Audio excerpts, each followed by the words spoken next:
সব বিদ্রোহ নির্বাচন একটা দুঃশব্দ করবে না। অনেক রকম ঘটনা আছে, সব কথা বলতে পারছি না, কিন্তু ইলেকশনের পরে তাকে ভৈরাই না মামলা দিয়ে যাচা করা দরকার।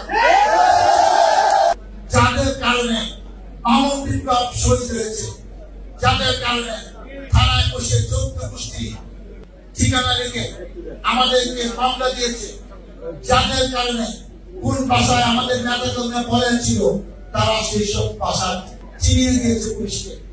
তারা অনেকে আমাদের কোন কোন নেতার সাথে ব্যবসা বাণিজ্যের সুযোগ সুবিধা নিয়ে এখনো মনে করছে যে এখন আমি বিএনপিতে ঢুকে গেছি। আমি খালি বললাম পরিস্থিতির কারণে অনেক রকম ঘটনা আছে, সব কথা বলতে পারছি না, কিন্তু ইলেকশনের পরে তাকে ভৈরাই না মামলা দিয়ে যাচা করা দরকার।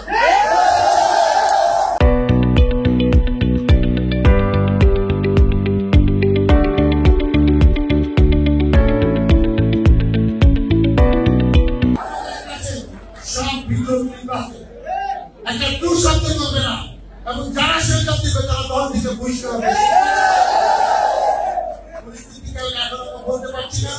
তোমাদের ব্যবসা বাণিজ্যের দিকে রাখার জন্য আওয়ামী লীগের দোষীকে তুমি সেটা দিবা, বিএনপি তারা অনেক অনেক কিছু পায় না, সেই আওয়ামী লীগের উপর 1 লাখ টাকা পয়সা ভালো কিছু পাচ্ছে, তাদের সাই সম্পত্তি আমাদের অনেকে পাহারা দিচ্ছে।